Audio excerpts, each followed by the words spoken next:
Hello, నేను మీ రచనా శృంగార్కు. Welcome to Federal Andhra Pradesh. ఆంధ్రప్రదేశ్‌లో ఈరోజు అసెంబ్లీ సమావేశాలు ప్రారంభమయ్యాయి. జగన్ లాస్ట్ ఇయర్ ఏదైతే చేశారో ప్రతిపక్ష హోదా ఇవ్వలేదని, ప్రతిపక్ష హోదా ఇవ్వమని డిమాండ్ చేస్తూ ఉన్నారు తప్ప సమావేశాలకు వచ్చింది పెద్దగా కనిపించలేదు. ఈ రోజు కూడా సమావేశం ప్రారంభమయ్యాక వచ్చారు, నిరసనలు చేశారు, గవర్నర్ ప్రసంగాన్ని అడ్డుకున్నారు, ప్రతిపక్ష హోదా ఇవ్వమని డిమాండ్ చేశారు.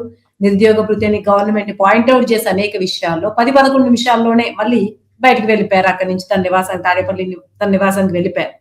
సో ఆంధ్రప్రదేశ్ లో ఒక ప్రతిపక్షం లేకపోయినా అంతో ఇంతో ఏదైతే ప్రతిపక్షంలో వ్యవహరించాల్సినటువంటి పార్టీ ఏదైతే ఉందో వైఎస్ఆర్ సిపి ఇలా వ్యవహరించడాన్ని ఎలా చూడొచ్చు? కాన్స్టిట్యూషన్ రాజ్యాంగ పరంగా, అలాగే కోర్ట్ సిస్టమ్ న్యాయ వ్యవస్థ పరంగా దీని గురించి ఎటువంటి నిబంధనలు ఉన్నాయి? అసలు వీటి స్థానం ఏంటి? ఒక గవర్నమెంట్ ఎఫిషియెంట్ గా ఫంక్షన్ చేయాలంటే మిగిలిన పార్టీలు ఎలా ఫంక్షన్ చేయాలి? దాన్ని ఇప్పుడున్న పార్టీలు ఎలా ఉల్లంఘిస్తున్నాయి? ఈ సిస్టమ్ లో ఎటువంటి రిఫార్మ్స్ రావాలి? ఈ విషయాల గురించి మనతో మాట్లాడడానికి హరిబాబు గారు ఉన్నారు. హరిబాబు గారు హైకోర్టు అడ్వకేట్, అలాగే రాజ్యాంగం మీద, రాజకీయం మీద పుస్తకాలు కూడా రచించారు. సో ఇంకా ఆలస్యం చేయకుండా మొదలు పెడతాం. హరిబాబు గారు, welcome to Federal Andhra Pradesh. So ముందు చెప్పండి, ఆంధ్రప్రదేశ్ పరిస్థితి మీరు చూస్తూ ఉన్నారు కూటమి ప్రభుత్వం అధికారంలోకి వచ్చినప్పటి నుంచి. ముఖ్యంగా జగన్ ప్రభుత్వం గాని, జగన్ గాని వ్యవహరిస్తున్న తీరు, దాన్ని మీరు ఎలా చూస్తూ ఉన్నారు? అంటే ఓవరాల్ ఇండియాగా గాని, ఒక లాయర్ గా గాని, ఒక కాన్స్టిట్యూషన్ ఎక్స్పర్ట్ గా చూసినప్పుడు జనరలైజ్డ్ గా ఆ పరిణామం మీకు ఎలా కనిపిస్తుంది? గతంలో కూడా చూసామమ్మా, జగన్మోహన్ రెడ్డి గారికి సంపూర్ణమైన మెజారిటీ ఉన్నప్పుడు చంద్రబాబు నాయుడు గారు కూడా సరిగ్గా ఇలాగే ఇది కౌరవ సభ, ఇది గౌరవ సభగా మార్చే వరకు నేను ఈ సభకి రాను అని చెప్పి వారు బయటికి వెళ్లిపోయారు. ఇప్పుడేం జరిగింది? పూర్తి మెజారిటీనేమో తెలుగుదేశం కూటమికి వచ్చింది. అందువల్ల జగన్మోహన్ రెడ్డి గారేమో నాకు ప్రతిపక్ష హోదా ఇవ్వకపోతే నేను ఇక్కడ ఉండనని చెప్పి ఆయన ఢిల్లీ వెళ్ళిపోయి అక్కడ ఉంటున్నారు. ఎందుకు జరుగుతున్నదంటే ఇట్లా రాజ్యాంగ అజ్ఞానంతో కొట్టుమిట్టాడుతున్నారు భారతదేశ రాజకీయ వ్యవస్థ గాని, మేధావులు, పత్రికా రంగం. ఒక మాట చెప్పాలంటే సంపూర్ణ భారతదేశం రాజ్యాంగ అజ్ఞానంలో కొట్టుమిట్టాడుతున్నది. అందువల్ల ఇప్పుడు అత్యంత మెజారిటీ ఉన్నప్పుడు మనం ఒకసారి తమిళనాడు శాసనసభలో చూసాం. జయలలిత గారి జాకెట్ చింపారు. ఆ తర్వాత జయలలిత గారికి సంపూర్ణ మెజారిటీ వచ్చి డిఎంకే వాళ్ళకు ఒకటి కరుణానిధికి వచ్చినప్పుడు ఏంటంటే కరుణానిధి గారిని పంచెప్పి కొట్టారు పోలీసులు. ఇట్లా ఏంటంటే మనం అనేక అసెంబ్లీల్లో మనం చూస్తున్నాం, మెజారిటీలో ఉన్నటువంటి సభ్యులు మైనారిటీలో ఉన్న సభ్యులను అవమానిస్తున్నారు. ఎంతవరకు అవమానిస్తున్నారంటే అమ్మాయి, అక్క, నాలిక కోస్తాము, కాళ్ళు విరగొడతాము, ఇట్లా నోటితో చెప్పలేని బూతులు కూడా తిట్టుకుంటున్నారు సాక్షాత్ అసెంబ్లీ సాక్షిగా. అటువంటి పరిస్థితుల్లో మైనారిటీలో ఉన్నటువంటి ప్రతిపక్షం అసెంబ్లీకి ఎట్లా వస్తుందో చెప్పండి. కొడతారో తెలియదు, తిడతారో తెలియదు, ఎలా అవమానిస్తారో తెలియదు. అందువల్ల ఈ పార్లమెంటరీ ప్రజాస్వామ్యం అంటూనే కనీసం అన్పార్లమెంటరీ లాంగ్వేజ్ వాడుతున్నారు. Sorry to interrupt. ఒక విషయం చెప్పండి. అంటే మీరు ఇక్కడ అసెంబ్లీ సమావేశాలకు హాజరు కాకుండా ఉండేటువంటి మైనారిటీ ప్రతిపక్షాలను వాళ్ళు సమర్థిస్తున్నారు, అంటే వాళ్ళు భయపడుతున్నారు, వాళ్ళ పొజిషన్ లో ఉన్నారు కాబట్టి వాళ్ళు అలా చేస్తున్నారు అని మీరు వాళ్ళని, అంటే వాళ్ళ సైడ్ ఏమన్నా వాళ్ళు సమర్థిస్తున్నారా మీరు ఈ విషయంలో? ఒక్కరినేముంది రచన గారు, జగన్ మెజారిటీ ఉన్నప్పుడు చంద్రబాబుకి అలాగే జరిగింది, చంద్రబాబు గారి మెజారిటీ ఉన్నప్పుడు జగన్ కూడా అలాగే జరుగుతుంది. నువ్వు మనిషివా, పశువా, ఎందుకు పుట్టావు, ఇట్లా ఒకళ్ళొకడు తిట్టుకోవటం లేదా అంటేనేమో తెలంగాణ అసెంబ్లీలో కానివ్వండి, ఆంధ్ర అసెంబ్లీలో కానివ్వండి జరుగుతున్నది. తిట్టుకోవటమే కాకుండా ఎవరు అధికారంలో ఉంటే వాళ్ళు ఓడిపోయిన ముఖ్యమంత్రిని లేదా ముఖ్యమైనటువంటి ఇతర వ్యక్తులని కానిస్టేబుల్ తోటి కార్యకర్తలతోటి తన్నిస్తున్నారు, కేసులు పెట్టి జైల్లో వేస్తున్నారు. ఈ సందర్భంలో మరి ప్రతిపక్షాలు భయోత్పాతానికి గురవుతున్నాయి. దీనికి కారణం ఏమిటి? ప్రజాస్వామ్యంలో సాక్షాత్తు ప్రతిపక్ష సభ్యులే భయోత్పాతానికి గురైతే ఇక ప్రజల సంగతి ఏమిటి? ఇదంతా ఎక్కడి నుంచి జరుగుతున్నది అంటేనేమో అసలు అసెంబ్లీలో మెజారిటీ ఉన్న సభ్యుడు ముఖ్యమంత్రి అవ్వటం, లోక్సభలో మెజారిటీ ఉన్న వ్యక్తి ప్రధానమంత్రి అవ్వటం, లేదా మెజారిటీ కోల్పోతే పదవులు కోల్పోవటం. ఇది పాకిస్తాన్ రాజ్యాంగం ఆర్టికల్ 91, 95, 130లో ఉన్నాయి తప్పితే భారత రాజ్యాంగంలో లేవు. అసెంబ్లీలో మెజారిటీ ఉన్న వ్యక్తి పరిపాలించకూడదు. పరిపాలిస్తే అది ప్రజాస్వామ్యమే కాదు. మీకు ప్రజాస్వామ్యంలో 2 వ్యవస్థలు ఉండాలి. చట్ట వ్యవస్థ ఉండాలి, కార్యనిర్వాహక వ్యవస్థ కూడా ఉండాలి. మీరు చట్ట వ్యవస్థలో మెజారిటీ ఉన్న వ్యక్తి పరిపాలన కూడా చేస్తే, అంటే కార్యనిర్వాహక కార్యక్రమాలు కూడా ఆయనే చేస్తే, పైగా కార్యనిర్వాహకాధికారిని మనం ఏమంటున్నాం, సభలో మెజారిటీ లీడర్ చెప్పినట్టు వినాలి. నువ్వు ఆయనకి సెక్రటరీ అన్నారు, అనేసరికి కార్యనిర్వాహక అధికారి లేడు, తీసిపారేశాం. ఓన్లీ సభలో మెజారిటీ ఉన్న వ్యక్తి ఒక్కడే పరిపాలిస్తున్నాడు. ఇది అసలు ప్రజాస్వామ్యమే కాదు, ప్రజాస్వామ్యం యొక్క బేసిక్ టెనెట్స్, ప్రాథమిక సిద్ధాంతాలకు విరుద్ధం. అంటే చట్టసభలో వేరు, కార్యనిర్వాహక వర్గం వేరు, ఈ రెండింటికి జరిగే ఎన్నికలు కూడా వేరు అన్న జ్ఞానం భారతదేశ రాజకీయ నాయకులకు లేకపోవటం శోచనీయం. మీకు ఆర్టికల్ 328 కింద భారతదేశంలో రెండే ఎన్నికలు ఉంటాయి. ఒకటి అసెంబ్లీలు పార్లమెంటుకి చట్టసభలకు జరిగే ఎన్నికలు, రెండవది రాష్ట్రపతి ఎన్నిక.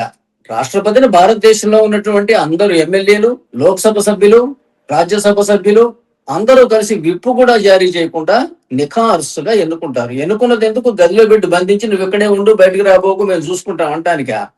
ఇక్కడ ఉన్నటువంటి చట్టసభలో మెజారిటీ ఉన్నవాళ్ళు చట్టసభలో వ్యక్తులు మాత్రమే. శాసనసభ్యుల యొక్క బాధ్యత ఎంతవరకు ఉండాలి అంటే రాష్ట్రపతికి ఓటు వేయడం, చట్టాలు తయారు చేసే విషయంలో ఓటు వేయటం, ప్రజా సమస్యలకి అక్కడ ప్రాతినిధ్యం వహించటం, అంతే తప్పితే పరిపాలన వీళ్ల పద్ధతి కాదు. ఇప్పుడు అమెరికాలో లాగా, అమెరికా రాష్ట్రపతికి అక్కడ పార్లమెంట్ లో మెజారిటీ ఉంటుందా?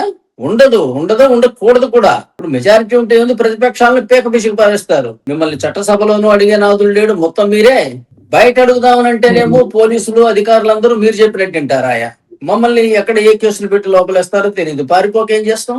ఇది పాత రాచరిక విధానం. రాజ్యాధికారంలోకి రాగానే ఓడిపోయిన వాడిని తీసి జైల్లో వేయటం, శిరచ్ఛేదం చేయటం, ఇలాంటివన్నీ వాళ్ళ ఆస్తులు వగైరా లాక్కోవటం, మీ సైనికులు విధ్వంసం సృష్టించటం, ఇది రాచరిక లక్షణం. అంటే ప్రజాస్వామ్య విధానాలను భారతీయ రాజకీయ పక్షాలు అర్థం చేసుకోవడంలో సంపూర్ణ వైఫల్యం చెందాయని చెప్పడానికి నేను వెనకాడను. హరిబాబు గారు, ఇంకొక విషయం చెప్పండి. ఇది మీరు చెప్తూనే ఇదంతా పాకిస్తాన్ రాజ్యాంగం అన్నారు, మరి దీనికి భిన్నంగా భారత రాజ్యాంగంలో ఏమన్నా ఉందా?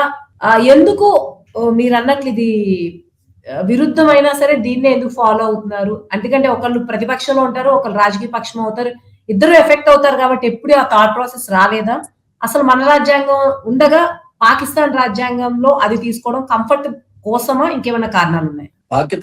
పాకిస్తాన్ రాజ్యాంగం 1973 వాళ్ళు ఏం రాసుకున్నారంటే ఆర్టికల్ 91లో, మన దగ్గర ఆర్టికల్ 75 ఉంటుంది. ప్రధానమంత్రి ముందు రాష్ట్రాల గురించి మాట్లాడదాం. ఆర్టికల్ 164లో ఉంటుంది కదా, అంటే ముఖ్యమంత్రిని గవర్నర్ నియమిస్తాడు, ఇతర మంత్రులను గవర్నరు ముఖ్యమంత్రి సలహా మేరకు నియమిస్తాడు, వారందరి పదవీ కాలం గవర్నరు సంతోషించినంత వరకు మాత్రమే. ఇది 164. వీళ్ళ పని ఏంటయ్యా అంటే ఆర్టికల్ 163లో ఉంటుంది కదా, అంటే గవర్నర్ కి సలహాలు ఇచ్చి సహాయపడటానికి మాత్రమే.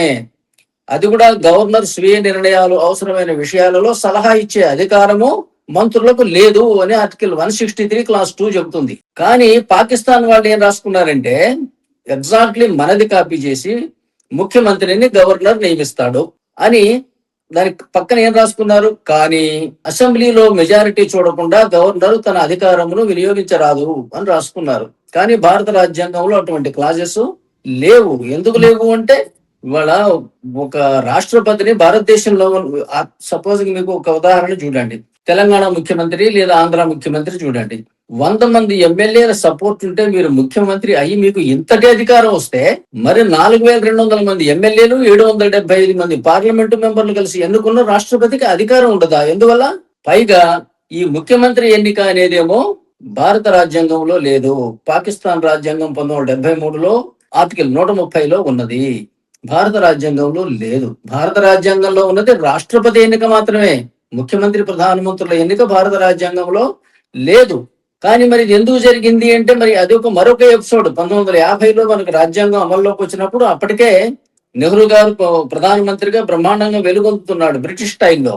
కానీ రాజ్యాంగం వచ్చిన తర్వాత తీసి చూస్తే ఏముంది, అందులో మనది పార్లమెంటరీ ప్రజాస్వామ్యం కాదు, అధ్యక్ష తరహా ప్రజాస్వామ్యం. అమెరికా లాగా అధ్యక్షుడు ఎన్నిక జరగాలి. కానీ నెహ్రూ గారు గాని, వల్లభాయ్ పటేల్ గాని, అంబేద్కర్ గాని అధ్యక్షుడిగా పోటీ చేసి గెలిచి పరిపాలన చేస్తే ఈ రోజుకి కూడా భారతదేశం రాజ్యాంగబద్ధంగా ఉండేది, ప్రజాస్వామ్యబద్ధంగా ఉండేది. కానీ వాళ్ళు పోటీ చేయాలంటే ముందుగా వాళ్ళ మంత్రి పదవులకు రాజీనామా చేయాలి. 1947 నుంచి 52 వరకు టెంపరరీ మంత్రి వర్గం, వీళ్ళందరూ అందులో మంత్రులు రాజీనామా చేసి అక్కడ పోటీ చేస్తే అక్కడ ఓడిపోతే ఇది పోతుంది, అది పోతుంది, రెండూ పోతాయి. అందుకోసం కాంప్రమైజింగ్ పాలసీ కింద వీళ్ళందరూ కలిసి ఏంటంటే, బాబు రాజేంద్ర ప్రసాద్ గారిని నిలబెట్టి ఆయనని గెలిపించారు. ఆ కృతజ్ఞతతోటి ఆ మహానుభావుడు రాష్ట్రపతి భవన్లో కూర్చొని ప్రధానమంత్రి ఏది పంపిస్తే అది సంతకం పెట్టి స్టాంప్ వేసి రాష్ట్రపతి అంటే రబ్బర్ స్టాంప్ అని రుజువు చేసుకున్నాడు. అదే పార్టీ, అదే కుటుంబం 30 సంవత్సరాల పాటు 1947 నుంచి 77 వరకు పరిపాలించడం వల్ల అది ఒక ఆనవాయితీగా మారిపోయింది. ఆ విధేయత వల్ల బాబు రాజేంద్ర ప్రసాద్ గారు 3 టర్ములకు రాష్ట్రపతిగా మిగిలిపోయాడు. ఇది అందువల్ల ఈ తప్పుడు అభిప్రాయానికి మీకు 1950లోనే బీజం పడింది. మీకు భారత రాజ్యాంగం మొత్తం కూడా రాష్ట్రపతి యొక్క విధులు, బాధ్యతలు, అధికారాలు, వివేచనలు మాత్రమే ఉంటాయి. ఒక ముఖ్యమంత్రిని గురించి ఏంటంటే ముఖ్యమంత్రిని గవర్నర్ నియమిస్తాడు, గవర్నర్ తొలగిస్తాడు, ప్రతిదీ గవర్నర్ కి రిపోర్ట్ చేయాలి. ఇది మీకు ఆర్టికల్ 164 అండ్ 166. ఇవి తప్పితే ముఖ్యమంత్రిని గవర్నర్ నియమిస్తాడు, తొలగిస్తాడు, ముఖ్యమంత్రి ప్రతిదీ గవర్నర్ కి నివేదించాలి. ఇవి తప్పితే భారత రాజ్యాంగంలో వీళ్ళని గురించి ఒక్క అధికారం గాని ఒక్క చోట రిఫరెన్స్ గాని ఉండదు. కానీ చేసిన దుర్మార్గం ఏంటంటే మీకు 1976లో మీకు ఒకటి చెప్తాను. 42వ రాజ్యాంగ సవరణలో ఎమర్జెన్సీ కాలంలో పెట్టారు కదా అంటే అన్ని అధికారాలు రాష్ట్రపతివే అయినా ఆయన మంత్రివర్గం చెప్పినట్టే నాలని పెట్టారు. ఇది ఎంత హాస్యాస్పదమో చూడండి. వాళ్ళకి తెలుసు జరుగుతున్న తప్పు, కానీ జరిగిన తప్పులకు చట్టబద్ధత కల్పించుకునే ప్రయత్నంలో భాగంగా ఏంటంటే అన్ని అధికారాలు మీవే కానీ మీరు నేను చెప్పినట్టే నాది. ఇది భాషకే అవమానం కదండి. అన్ని అధికారాలు మీవే కానీ నేను చెప్పినట్టు వినాలంటే మీకు అధికారం లేనట్టే లెక్క. మీరు నా సెక్రటరీ గుమాస్తా అయిపోయినట్లే. అసలు మీరు ఎగ్జిక్యూటివ్లే లేకుండా చేసిన తర్వాత అధికార విభజన ఎక్కడుంది, ప్రజాస్వామ్యం ఎక్కడుంది? అందువల్ల భారతదేశంలో ఇంతవరకు ప్రజాస్వామ్యం వేళ్ళూరుకోలే. దీని బదులు ఏంటంటే ఈ గుంపు రాజకీయం, మోటా రాజకీయం. ఏ గుంపు పెద్దదైతే చిన్న గుంపుని వేటాడి చంపి తినేస్తుంది. అది జరుగుతున్నది తప్పితే అసలు ఇది ప్రజాస్వామ్యమే కాదు. మీరు మెజారిటీ ఉంటే ముఖ్యమంత్రి అవుతానన్న కోరిక వల్ల కొన్ని డబ్బున సమూహాలు ఏం చేస్తున్నాయి, 100 మందిని సంకట్టుకొని తలా 10 కోట్లు పెట్టుబడి పెట్టి వాళ్ళకి మెజారిటీ వస్తుంది, రాష్ట్రం మేము గెలిచామంటున్నారు, రాష్ట్రాన్ని బట్టి పిండి పారేస్తున్నారు. అన్ని పదవులు కానీ, కాంట్రాక్టులు కానీ, మైనింగ్లు కానీ ఎవ్రీథింగ్ వాళ్ళకే పంచుకొని ప్రతిపక్షాలను తొక్కి పారేస్తున్నారు. ఇది రాజ్యాంగ వ్యవస్థ తప్పితే ఇది ప్రజాస్వామ్యం కాదు. హరిబాబు గారు, ఇంకొకటి చెప్పండి. మన కాన్స్టిట్యూషన్ లో ఏదైతే ఉందో అది ఫాలో అవ్వట్లేదు. దానిలో ఉన్నటువంటి ప్రెసిడెంట్ అధికారాలు కావచ్చు, ఇక్కడ మెజారిటీ ఉన్న వాళ్ళు అవ్వకపోవడం కావచ్చు, మీరు చెప్పిన అన్ని సర్కమ్స్టాన్సెస్ లో నెహ్రూ గవర్నమెంట్ ఉన్నప్పటి నుంచి కంఫర్టబుల్ గా జరిగిపోతుంది. ఎందుకంటే ఇప్పుడు వాళ్ళకి కంఫర్టబుల్ గా అన్ని పవర్స్ ఉంటాయి. ఇప్పుడు ప్రెసిడెంట్ కి పవర్స్ వస్తే అది మళ్ళీ నిజమైన డెమోక్రసీ అయిపోతుంది మీరు అన్నట్టు. సో ఈ నిజమైన డెమోక్రసీ వస్తుంది ఒక భయం ఉంటుంది. ఇప్పుడు మెజారిటీ వచ్చినోడు ముఖ్యమంత్రి అవుతాడన్న కోరిక లేకపోతే ఎవరన్నా పార్టీ అధినేత 5,000 కోట్లు పెట్టుబడి పెడతాడా? ఎవరన్నా ఎమ్మెల్యే 50 కోట్లు ఖర్చు పెట్టి గెలుస్తాడా? కరప్షన్ కూడా మిమ్మల్ని నన్ను అడుగుతారు మీరు నిలబడండి అంటే మీరు నిలబడండి అని. ఇప్పుడున్న పరిస్థితుల్లో ఒకటి చెప్పండి హరిబాబు గారు, యూజువల్ గా ఏదైనా సమస్య వచ్చినప్పుడు, ఏదైనా వచ్చినప్పుడు కాన్స్టిట్యూషన్ గురించి ఫైట్ చేసే వాళ్ళు, లాయర్స్, లేకపోతే సమస్యల గురించి పోరాడే సంఘాలు, అసలు ఏదన్నా జరిగితే గవర్నమెంట్ మీద ఏవో న్యాయ వ్యవస్థకు వెళ్తాయి, పిటిషన్స్ వేస్తాయి, వాళ్ళ మీద ఏదో ఒక కేసు ఏదో ఒకటి చేస్తాయి. మరి ఇంత జరుగుతున్నప్పుడు ఆల్మోస్ట్ మీరు అన్నట్టు 1900 కాంగ్రెస్ గవర్నమెంట్ ఒక 3 డెకేడ్స్ ఉంది, తర్వాత నుంచి కూడా ఇదే కొనసాగుతుంది. ఈ సమస్య ఎప్పుడు ఒక పెద్ద సమస్యలాగా ఎవరు పరిగణించలేదు అదర్ దాన్ పొలిటికల్ లీడర్స్. వాళ్ళ సఫర్ అవుతున్న వాళ్ళు, కొంత విద్యావంతులు, ఇంటలెక్చువల్స్, ఇప్పుడు మీరు ఎంత డిస్కస్ చేశారు మీలాంటి వాళ్ళు, అది నిజంగా మన కాన్స్టిట్యూషన్ ని ప్రొజెక్ట్ చేసి సాల్వ్ చేసేటువంటి ఆస్కారం ఈవెన్ న్యాయస్థానాలకి ఎంతవరకు ఉందా స్కోప్? ఎవరైనా ఎప్పుడో చెప్పాలనుకుంటే అదర్ దాన్ పాలిటిక్స్ ఏమైనా చేసే అవకాశం ఉందా? ఏమన్నా ఈ అసలైన కాన్స్టిట్యూషన్ ఇంప్లిమెంట్ అయ్యే అవకాశం ఇప్పుడున్న పరిస్థితుల్లో ఎంతవరకు? ఇది భారతీయులు ఏమిటి అంటే ఇది రూలు అంటే చాలు అది ఫాలో అయిపోతారు. అలాంటి బుద్ధిమంతులు లేదా అమాయకులు వీళ్ళు ఏంటంటే ఎక్కడ నుంచో ఒక 2-3 వేల మంది గుర్రాల మీద వస్తే ఈ సువిశాల భారతదేశాన్ని అప్పజెప్పు కూర్చొని వాళ్ళు మనని జంతువులను పరిపాలించినట్టు పరిపాలించారు. ఎక్కడో పడవల నుంచి వ్యాపారం చేసుకోవడానికి కొద్ది మంది వస్తే వాళ్ళకి సరెండర్ అయిపోయి అధికారం చెప్పి వాళ్ళు అప్పజెప్పి వాళ్ళకి ఎంత బానిసలుగా బతికారు. ఇప్పుడు స్వాతంత్రం వచ్చి అంతా కలిపితే 75 ఏళ్ళే అయింది, కానీ వాళ్ళ కింద మనం 750 సంవత్సరాలు బ్రతికాం. ఈ బానిస మనస్తత్వం విడనాడాలి, ప్రశ్నించే మనస్తత్వం రావాలి. ప్రశ్నించాలంటే ముందు పరిజ్ఞానం ఉండాలి. పరిజ్ఞానం లేకుండా ప్రశ్నిస్తే ఏమవుతుంది? ప్రశ్నించేవాడికి వినే విధేయత కూడా ఉండాలి. చొప్పదండి ప్రశ్నలు వేస్తే చొప్పదండి సమాధానాలే వస్తాయి. గొడవ కోసం ప్రశ్నించడం కాకుండా సంపూర్ణ పరిజ్ఞానంతో ప్రశ్నిస్తే సరైన సమాధానాలు వస్తాయి. అది లేకుండా భారతీయులకి ఏమిటంటే ఎవడి జీవితం వాడిది, ముఖ్యంగా కరప్షన్ అనే మార్గంగా అనుకున్న తర్వాత యథా రాజా తథా ప్రజా అని సాక్షాత్తు ముఖ్యమంత్రులు, మంత్రులు, ఎమ్మెల్యేలు, ఐఏఎస్లు, ఐపీఎస్లు కరప్షన్ ఛార్జెస్ మీద జైళ్ళకు పోతున్నారు. మరి మిగతా ప్రజలు ఎందుకు చేయరు చెప్పండి? ఈ చేసే సందర్భంలో ఏంటంటే ఈ సంస్కరణ గురించి ఎవరు ఆలోచించాలి? ఎవరికి వాళ్ళకి ఈ రోజు నాకు ఎట్ట గడవాలి అని ఆలోచించే వాళ్ళు కొంతమంది అయితే, ఈ రోజు ఎలా డబ్బు గడించాలి అని ఆలోచించే వాళ్ళు మరొకళ్ళు. అందువల్ల లాయర్లు కూడా ఏం చేస్తారు మేడం, మా దగ్గరికి కేసులు వస్తే అతన్ని గెలిపించే ప్రయత్నం చేస్తాం తప్పితే రాజ్యాంగం మొత్తాన్ని రీసెర్చ్ చేసి దీన్ని ప్రజలకు తెలియజెప్పాలని లాయర్ ఎందుకు అనుకుంటాడు? కేసు నాకు వచ్చిన కేసు గెలిపిస్తా, ఒక్కోసారి రాజ్యాంగానికి వ్యతిరేకంగా అయినా సరే. అట్లానే జరిగింది. వాళ్ళ గొప్ప గొప్ప అడ్వకేట్లు ఉన్నారు, నాని పాల్కివాలా, ఫాలియస్ నారిమెన్, ఇటువంటి వాళ్ళు పెద్ద పెద్ద జడ్జిమెంట్ లో చేశారు. కానీ supposing S R Bommai case of 1994, Kesavananda Bharati case, ఇవి నిజానికి మన రాజ్యాంగ వ్యవస్థలకి గొడ్డలి పెట్లు. మనం వాటిని ఏంటంటే మైలురాళ్ల కింద ఈ రోజు వరకు కూడా వాటిని పూజిస్తుంది ఎంటైర్ న్యాయ వ్యవస్థ మొత్తం. న్యాయవాదులు వాటిని భగవద్గీతగా పఠిస్తారు. కానీ నేను చెప్తున్నాను కదా అంటే అవి భారతదేశ వ్యవస్థకి గొడ్డలి పెట్లు, ప్రజాస్వామ్యానికి గొడ్డలి పెట్టు, సంపూర్ణ రాజ్యాంగ విధ్వంసం అవి. అటువంటి ఒక దురవగాహనలో భారతదేశం వెళ్ళింది. ఎందుకంటే ఈ నాయకులందరూ ఎవరనుకున్నారు? 1947లో అసెంబ్లీలో కూర్చున్న వాళ్ళంతా ఎక్కువ మంది బారిస్టర్లు. అందులో ఈ ముఖ్యమంత్రి పదవి పెట్టుకున్న తర్వాత ముఖ్యమంత్రి అంటే, ప్రధానమంత్రి అంటే మోనార్కులు అయిపోతున్నారు. వాళ్ళని ఎదిరించే సత్తా ఎవరికి ఉండదు. ఎదిరిస్తే ఏదో రకంగా తొక్కి పారేస్తారు, జైల్లో వేస్తారు. దీనివల్ల ఏంటంటే ప్రశ్నించడానికి భయం కొంత, అజ్ఞానం కొంత. వెరసి భారతదేశం ఏంటంటే రాజ్యాంగం మీకు ఒక దిశ చూపిస్తూ ఉంటే వాస్తవానికి భారతీయ వ్యవస్థలన్నీ మరొక దిశగా ప్రయాణం చేస్తూ ఉన్నాయి. ఇది భారతదేశానికి ఎప్పటికైనా సరే చాలా పెద్ద సమస్యగా పరిణమించి తీరుతుంది.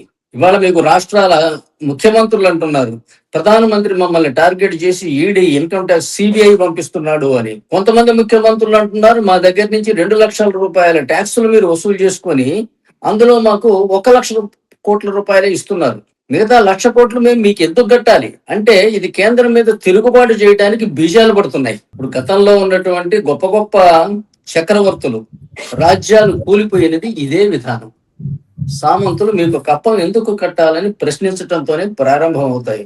మళ్ళీ వాళ్ళ భారతదేశంలో అది జరుగుతున్నది. రాష్ట్రాలు ప్రశ్నిస్తున్నాయి కేంద్రాన్ని, మీకేం అధికారం ఉంది మా వ్యవస్థల్లో జోక్యం చేసుకోవడానికి? మా పర్మిషన్ లేకుండా సిబిఐ రావడానికి వీల్లేదు. ఉదాహరణకి సిబిఐ అధికారులు అరెస్ట్ చేయడానికి పోతే వెస్ట్ బెంగాల్లో వాళ్ళు ఎయిర్పోర్ట్ లో దిగగానే ముందు వాళ్ళని అరెస్ట్ చేశారు లోకల్ పోలీసులు. ఇట్లా ఏంటంటే రాష్ట్రాలకు కేంద్రాలకు మధ్య చిచ్చు రగులుతున్నది. ఇది ఎప్పటికైనా ఏంటంటే దేశ విభజనకి, ముక్కలు కావడానికి దారి తీసి తీరుతుంది. ఇప్పుడు సపోజింగ్ మీకు ఈ చిన్న చితక పార్టీలకు కానీ ప్రాంతీయ పార్టీలకు కానీ పార్లమెంట్ లో 2/3 మెజారిటీ వచ్చింది అనుకోండి, వీళ్ళు ఏం రాస్తారు? ఒకళ్ళు ప్రధానమంత్రి అవడానికి మరొకరు ఒప్పుకోరు. ఏం రాస్తారు? 30 ముక్కలు చేసుకుంటే పోలే 30 మంది ప్రధానమంత్రులు అవ్వచ్చు అని తీర్మానం రాస్తే మీ పరిజ్ఞానంతో మీరు నాకు చెప్పండి, ఆపగలిగిన శక్తి భారతదేశంలో ఎవరికి ఉంది? ఏమంటారు? మీరు తీర్మానం రాస్తే రాష్ట్రపతి ఆమోదించి తీరాల్సిందే అంటారు. మా సలహా వినాల్సిందే అంటున్నారు కదా. అన్నప్పుడు మీరు తీర్మానం రాసా, నువ్వు ఫాలో అవ్వాలి, అడ్వైస్ కూడా ఇస్తాం. మరి ఈ దేశం ముక్కలవ్వకుండా ఆపగలిగిన శక్తి ఎవరికి ఉంది అనేది ఈ ఇంటర్వ్యూ ఉంటున్న మేధావులందరూ ఆలోచించాలా. ఇలా జరిగితే భారతదేశం గతి ఏమిటనేది. అందువల్ల అసలు జరుగుతున్న విధానమే. హరిబాబు గారు ఫైనల్ గా ఒక్కటి చెప్పండి, మీరు కాన్స్టిట్యూషనల్ ఫ్లాస్ ఎలా దీన్ని ఇచ్చేస్తున్నారో చెప్పారు. మరి మన ఇండియన్ కాన్స్టిట్యూషన్ మొత్తాన్ని మీరు చదివారు కూలంకషంగా, అలా పుస్తకాలు కూడా రాశారు కాబట్టి, పాలిటిక్స్ తో లింక్ చేసి, సో ఈ క్రమంలో కాన్స్టిట్యూషన్ లో ఖచ్చితంగా ఏదో బ్యూటీ ఉంటుంది, ఏదో ఒక సొల్యూషన్ ఉంటుంది, వీళ్ళందరూ కూడా చెక్ పెట్టగలిగేది. అలాంటిది ఏదన్నా ఉందా? ఏదన్నా లైన్ గానీ, ఏదన్నా క్లాస్ గానీ, ఏదన్నా ఆర్టికల్ గానీ, అంటే అట్లీస్ట్ పౌర సమాజం కానీ ఎవరైనా సరే దాన్ని ముందుకు తీసుకెళ్లేలాగా, లేకపోతే ఇలాగే కొనసాగడానికి కాన్స్టిట్యూషన్ కూడా అనుకూలంగా ఉందా? 100% మేడం. ఇప్పుడు రాష్ట్రపతి అనేవాడు ఆర్టికల్ 73 కింద భారతదేశ కార్యనిర్వాహకాధికారి. అతని కార్యనిర్వాహకాధికారం ఎక్కడ వరకు ఉంటుంది అంటే పార్లమెంటు చట్టాలు చేయగలిగిన అన్ని అంశములలో భారతదేశ రాష్ట్రాలు మరియు కేంద్రపాలిత ప్రాంతాలు కూడా విస్తరించి ఉంటుంది. ఇది ఆర్టికల్ 53 and 73. అట్లాగే మీకు గవర్నర్ వచ్చేసరికి ఆర్టికల్ 154 కింద ఏముంటుంది అంటే రాష్ట్రం యొక్క కార్యనిర్వాహకాధికారము రాష్ట్ర గవర్నర్ యందు నిక్షిప్తమై ఉన్నది. దాని వ్యాప్తి ఎంత అంటే రాష్ట్ర చట్టసభలు చట్టాలు చేయగలిగిన అన్ని అంశముల పైన కార్యనిర్వాహకాధికారము గవర్నర్ యందు నిక్షిప్తమై ఉన్నది. అంతే తప్పితే ఎవరైనా గనుక ముఖ్యమంత్రి ఎన్నిక, ప్రధానమంత్రి ఎన్నిక మన భారత రాజ్యాంగంలో చూపిస్తే నేనైతే పాదాభివందనం చేస్తా. ఈ దేశానికి ఎప్పుడోకప్పుడు ఇది ఆలోచన చేయాల్సిన అవసరం ఉంది. మన భారత రాజ్యాంగం ప్రకారంగా భారత రాజకీయ వ్యవస్థ ఒక గొడుగు వంటిది. ఆ మెయిన్ పోల్ ఏదైతే ఉందో అది కేంద్ర ప్రభుత్వం. దాని చుట్టూ హింజెస్ ద్వారా ఏలాడుతున్నటువంటి చువ్వలు ఏవైతేనో అవి రాష్ట్ర ప్రభుత్వాలు. వాటి పైన అన్నిటికన్నా పైన ఉండే కప్పి ఉంచే కవర్ అనేది రాజ్యాంగం. ఈ మెయిన్ పోల్ ని పట్టుకొని ఉండేవాడు రాష్ట్రపతి. ఆ గొడుగు కింద క్షేమంగా ఉండవలసిన వాళ్ళు ప్రజలు రాష్ట్రపతిని ఎన్నుకుంటారు ఆర్టికల్ 55 కింద. అంటే ఎమ్మెల్యేలు ఎన్నుకుంటారు కానీ ఒక ఎమ్మెల్యే ఓటు విలువ ఎంత అంటే అతని నియోజకవర్గంలో ఉన్న జనసంఖ్యతో సమాన ఓటర్లు కాదు. అందువల్ల భారతీయులు పసివాడి నుంచి పండు ముదుసెల వరకు భారత రాష్ట్రపతిని ఎన్నుకున్నట్టు లెక్క. అందువల్ల అతనికి భారతదేశాన్ని పరిపాలించే హక్కు రాజ్యాంగం సంక్రమింపజేసింది ఆర్టికల్ 53 మరియు 73 కింద. అతను పంపించిన గవర్నర్లు రాష్ట్రాల్లో ప్రభుత్వం ఏర్పాటు చేయాలి కానీ ముఖ్యమంత్రులు కాదు. ముఖ్యమంత్రులు గవర్నర్ యొక్క గుమాస్తాలు. ఎందుకు అంటే మీకు ఆర్టికల్ 164 లో ఉంటుంది కదా, అంటే their terms of office shall be during the pleasure of the governor. No confidence motions కాదు, pleasure of the governor. Governor సంతోషించకపోతే వీళ్ళు ఒక డైలీ లేబర్, క్యాజువల్ లేబర్ లాగా ఏ నిమిషంలోనైనా సరే మంత్రులను తీసి పారవేయవచ్చు. దీనివల్ల ఏమవుతుందంటే మీకు ముఖ్యమంత్రులు, ప్రధానమంత్రుల పరిపాలన వల్ల రాజకీయ అస్థిరత, రాజకీయ అస్థితి, అనిశ్చితి, రాజకీయ అవినీతి, సామాజిక ఆర్థిక సంక్షోభాలు ఇవి తలెత్తుతూ ఉన్నాయి. సింగిల్ సీట్ కోల్పోతే ప్రధానమంత్రి పోస్ట్ పోతుంది. అదే రాష్ట్ర మంత్రిని తీసేయాలంటే మీరు రాష్ట్రపతిని ఆర్టికల్ 61 కింద ఇంచుమించు అసాధ్యం. 5 సంవత్సరాల పాటు ప్రశాంతంగా ఉంటుంది దేశం. ఎన్నికలు లేకుండా, మధ్యంతర ఎన్నికలు లేకుండా, రాష్ట్ర కేంద్ర ప్రభుత్వాల గొడవలు లేకుండా అభివృద్ధి పదంలో నడుస్తుంది. అప్పుడు స్థిరంగా ఉంటే భారతదేశం అభివృద్ధి చెందుతుంది. ఇప్పుడేముంది, ఏదైనా డబ్బులు ఉన్న వాళ్ళు కనుక ఇన్వాల్వ్ అయ్యి మీ దగ్గర నుంచి ఒక 50 మందిని కొని వేరే పార్టీ వాడికి ఇస్తే ఇవాళ మీ పదవి పోతుంది, ఆయన ప్రధానమంత్రి అయిపోతాడు. ఇట్ ఈస్ సో ఈజీ ఇది. అందువల్ల ప్రజాస్వామ్యం బదులు ఏంటంటే ధనస్వామ్యం. డబ్బు ఎవరుంటే వాళ్ళే. ఇవాళ మన అసెంబ్లీలోనే చూసుకోండి, ఒక 20 మందిని కొని ఇంకో పార్టీకి అప్పచెప్తే ఈయన పదవి పోతుంది, ఆయన ముఖ్యమంత్రి అవుతాడు. ఇది చేయలేవా అంటే రాజకీయ నాయకులే అంతంత డబ్బు సంపాదించారు. లేదా ఈ పని మన భారతీయ సంస్థలు కానీ ఈవెన్ విదేశీ సంస్థలు కూడా చేసే అవకాశం ఉంది. ఇవాళ భారతదేశ రాజకీయం అంత బలహీనంగా ఉంది, అంత అనిశ్చితితో ఉంది, అంత అస్థిరతతో ఉంది. ఇది దేశానికి ప్రమాదకరం. భౌమాధికారి ఎవరు అసలు దేశానికి? మనకి 73 చెప్తుంది కదా అంటే రాష్ట్రపతి అంటుంది, 154 చెప్తుంది కదంటే రాష్ట్రాల్లో గవర్నర్ అంటుంది. కానీ అది మనం అంగీకరించట్లా. దీని అర్థం ఏంటంటే భారతదేశానికి సార్వభౌమత్వాధికారము లేదు. చట్టాలు పార్లమెంట్ చేస్తే కోర్టులు కొట్టిపారేస్తున్నాయి. సార్వభౌమత్వాధికారం అంటే చట్టము చేయాలి, వాటిని అమలు పరచాలి. 2 అధికారాలు ఉంటేనే సార్వభౌమత్వాధికారం. అది ఇవాళ ఎవరికి ఉంది భారతదేశంలో? ఇట్లా ఏంటంటే చట్ట వ్యవస్థ, కార్యనిర్వాహక వ్యవస్థ, చట్ట వ్యవస్థ, కార్యనిర్వాహక వ్యవస్థ, న్యాయ వ్యవస్థ ముగ్గురు కూడా ఆధిపత్యం కోసం పోరాడుతూ ఒకరి పనులను ఒకరు ఏలు పెట్టి భారతదేశ ప్రజాస్వామ్య వ్యవస్థని చిన్నాభిన్నం చేస్తున్నారు. ఈ విషయంలో భారతదేశంలో చర్చ జరగవలసిన అవసరం ఉంది, సంస్కరణ జరగాల్సిన అవసరం ఉంది. లేదా భారతదేశం ఎక్కువ కాలం ఈ విధంగా ఈ ఆకారంలో ఉంటుందని నేనైతే నమ్మను. ఫైనల్ గా హరిబాబు గారు, మనం టాపిక్ ఎక్కడైతే స్టార్ట్ చేసామో అక్కడికి వద్దాం. ఏపీ విషయానికి వస్తే ఏపీలో అంటే పర్టికులర్ గా ఏపీ వరకు తీసుకుందాం. ఇప్పుడు జరుగుతుంది కాబట్టి మరీ దారుణంగా ప్రతిపక్ష హోదా కూడా లేనటువంటి, అంటే ప్రతిపక్ష హోదా ఉంటే అదొక రకం, ప్రతిపక్ష హోదా కూడా లేనప్పుడు ఎవరైతే ఉంటారు ఇప్పుడు వైసీపీ పార్టీ లాగా ఒక రోజు వచ్చి కనపడకపోవడము, తర్వాత వాళ్ళు ఓన్లీ మీడియాల వైపు కనపడము, మళ్ళీ కూడా. ఒక్క నిమిషం హరిబాబు గారు, జస్ట్ ఇదంతా లాంగ్ టర్మ్ లో ఏపీ పిక్చర్ ని ఎలా మారుస్తుందని అనుకుంటున్నారు అంతే. ఇంకేమైనా చెప్పాలనుకున్నా చెప్పండి మేడం. ప్రతిపక్ష హోదా అనేది ఒక మిథ్య. ప్రతిపక్షం లేకుండా అసలు ఎప్పటికీ గవర్నమెంట్ అంటే ఎవరు అంటే, పాలక పక్షం అంటే ఎవరు అంటే గవర్నర్. గవర్నర్ అంటే గవర్నమెంట్ ఉన్నవాడు, డ్రైవర్ అంటే డ్రైవింగ్ చేసేవాడు. కనీసం ఇంత పరిజ్ఞానం కూడా లేకుండా ప్రభుత్వం అంటే గవర్నరు, ఆయన అపాయింట్ చేసిన మంత్రులు, ఆయన పార్టీకి సంబంధించిన ఎమ్మెల్యేలు, ఎమ్మెల్సీలు, మిగిలిన వాళ్ళందరూ ప్రతిపక్షాలే. దానికి ఒక హోదా ఏముంది? ఓకే. ఎప్పుడైనా సరే గవర్నర్ కి అసెంబ్లీలో మెజారిటీ లేకుండా ఉంటే అది ఆదర్శవంతమైన ప్రజాస్వామ్యం. గవర్నర్ పరిపాలన చేస్తాడు. అతను నియమించుకున్న మంత్రులు మరియు అతని పార్టీకి అనగా రాష్ట్రపతి పార్టీకి సంబంధించిన మనుషులు అధికారంలో ఉన్న పార్టీగా భావించాలి, మిగిలిన అందరూ ప్రతిపక్షాలుగా భావించాలి. అంతే తప్పితే మెజారిటీ ఉన్నవాడు పాలకపక్షం అని భావిస్తే మాత్రం మొత్తం ప్రజాస్వామ్యం ఖూనీ అయిపోతుంది మెజారిటీ ఉన్నవాడు చేస్తే. అందువల్ల అదే పర్సెప్షన్ తో వెళ్తూ ఉంది చేసినప్పుడు ఇలాగే ఉంటుంది. బొగ్గట్లో అన్నం పెట్టుకొని బొచ్చు అనుకుంటే కుదరదు. ఈ ఎస్పెషల్లీ ఏంటంటే అధికారంతో ఏంటంటే వేలాది లక్షలాది కోట్ల రూపాయలు అక్రమంగా సంపాదించే మార్గం అయిపోయింది. దీనివల్ల ఏంటంటే కోటాను కోట్లు పెట్టుబడులు పెడుతున్నారు.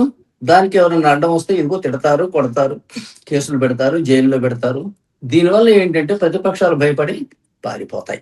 ఇప్పుడు ఊళ్ళో తెలంగాణలో ప్రతిపక్షాలను బండి సంజయ్ లాంటి వాడిని జైల్లో పెట్టారు. ఏం నేరం చేస్తే ఏదో వాట్సాప్ మెసేజ్ ఆయనకు వస్తే జైల్లో పెట్టేశారు. ఏం చేస్తారు? ఇది ఏంటంటే మెజారిటీ ఉన్నవాడు పరిపాలన చేస్తే ఇలాగే ఉంటుంది. మీకు ఎన్డీఏ రాష్ట్రపతి గెలిస్తే భారతదేశం మొత్తం ఎన్డీఏ ప్రభుత్వాలే ఉండాలి. యూపీఏ రాష్ట్రపతి గెలిస్తే దేశం మొత్తం యూపీఏ ప్రభుత్వాలు ఉంటాయి. అప్పుడు అసలు ఈ రకమైనటువంటి పదవి దిగిపోయినటువంటి ముఖ్యమంత్రిని గాని గవర్నర్ని గాని జైళ్లలో వేసే అవకాశమే ఉండదు. అది ఆర్టికల్ 361. 361 కింద ఏంటంటే గవర్నర్ మీద సివిల్ క్రిమినల్ కేసులు చెల్లవు. మంత్రులు ఆయన అధికారులు కాబట్టి వైకేరియస్ లైబిలిటీ ఆయనకే ఉంటుంది. అందువల్ల ఇట్లా ముఖ్యమంత్రులు అంటే కింది గుమస్తాలు వాళ్ళు కొట్టు చావటం కుదరదు. ఏదైనా సరే ఏంటంటే గవర్నర్ పేరు మీదనే జరగాలని. అట్లా జరిగినప్పుడు మీకు ఈ అవకాశాలు ఉండవు. ఇప్పుడు ఏంటంటే ఎక్కడికి దారి తీస్తుంది అంటే ఇప్పుడు చెప్పాను కదా, తిట్టుకుంటున్నారు, కొట్టుకుంటున్నారు, ఆర్థికంగా నాశనం చేసుకుంటున్నారు. రేపు పొద్దున శారీరకంగా కూడా అంతమొందించే ప్రయత్నాలు జరగవా అంటే జరుగుతాయి. ఇది రాచరిక వ్యవస్థ లాగా మారింది తప్పితే ఇది ప్రజాస్వామ్య వ్యవస్థ కాదు. ఇది అక్కడ దాకా దారి తీయట్లేదా అంటే ఇప్పుడు 4 అడుగులు వెళ్ళింది. తిట్టుకోవటం, కొట్టుకోవటం, ఆస్తులు ధ్వంసం చేయటం అయింది. ఇక నెక్స్ట్ టైం మిగులుతుంది మేడం, జైల్లో పెట్టుకోవటం. ఇంతవరకు అయిపోయింది. వేల కోట్ల రూపాయలు నష్టపూర్చిన వాడిని ఈవెన్ మర్డర్ చేద్దామని ప్రయత్నం చేస్తారు, సహజం. అందువల్ల చాలా తప్పుదారిలో పోతున్నాయి భారతదేశ రాజకీయాలు. అసలు ఇది ప్రజాస్వామ్యమే కాదు. ఫైనల్ గా చర్చ ముగింపుకి వచ్చేస్తాం. మీరు ఏం జరుగుతుందంటే ఏం చెప్తా నేను, ఏదైనా జరగచ్చు అనమాట. ఈ విధానమే తప్పదు. మీరు 60-100 కిలోమీటర్ల స్పీడ్ పోవాలి, 200 కిలోమీటర్ల స్పీడ్ లో పోతున్నారు. ఏం జరుగుతుందంటే ఎనీథింగ్ మే హ్యాపెన్. అసలు మనం ప్రభుత్వము ప్రతిపక్షము అన్న 2 విషయాలను సంపూర్ణంగా 2 మాటలను సంపూర్ణంగా మనం అర్థం చేసుకున్నాం. ప్రభుత్వము అంటే రాష్ట్రపతి, ఆయన నియమించుకున్న మంత్రులు, ఆయన పార్టీకి సంబంధించినటువంటి ఎమ్మెల్యేలు, ఎమ్మెల్సీని కలిపితే అది ప్రభుత్వం అవ్వాలి, ప్రభుత్వ పక్షం అవ్వాలి. మిగిలిన అందరూ ప్రతిపక్షాలు అవ్వాలి. ఇది భారతదేశం మన భారత రాజ్యాంగం నిర్దేశించినటువంటి యొక్క రాజకీయ వ్యవస్థ. అట్లా కాకుండా మెజారిటీ ఉన్నవాడు పరిపాలించే అవకాశం వచ్చేసరికి ఏంటంటే మైనారిటీని అప్రెస్ చేస్తారు, భయపడిపోతారు. భయపడిపోవడం జైళ్లలో పెట్టిన సందర్భాలు అనేకం ఉన్నాయి. అందువల్ల ఏంటంటే వీళ్లలో ఈ అవగాహన మారే వరకు ఈ పరిస్థితి ఇవాళ ప్రతిపక్షం లేదు. ఇప్పుడే కాదు, గతంలో కూడా లేదు. చంద్రబాబు నాయుడు గారు సభకు రాలేదు. ఇప్పుడు జగన్మోహన్ రెడ్డి కూడా రాడు. ఇక్కడ కేసీఆర్ గారు వస్తున్నాడు, ఆయన కూడా రాడు. ఎందుకంటే వస్తే తిడతారు, సన్యాసి అంటారు, బొడ్డు అంటారు, వెధవ అంటారు, అన్ని రకాల మాటలు యథేచ్ఛగా తిడుతున్నారు. ఈవెన్ బూతులు కూడా తిట్టేస్తున్నారు.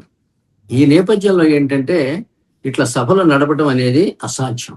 ఇష్టం వచ్చిన చట్టాలు చేస్తారు, ఇష్టం వచ్చినట్టు అమలు చేస్తారు. ప్రభుత్వ వనరులు అన్నిటినీ కూడా అస్మదీయులకి కట్టబెట్టి పారేస్తారు. ఈ విధానం అనేది అసలు తప్పు. ఇందువల్ల వీళ్ళు ఏ రకమైన చట్టాలు చేస్తారు, ఎలా అమలు పరుస్తారు, ఎట్లా అణిచివేస్తారు ప్రతిపక్షాలను అనేది ఏదైనా జరగవచ్చు. అసలు ఇది విధానమే తప్పు మేడం. ఇది ఒక రకంగా చెప్పాలంటే ఆటవిక న్యాయం.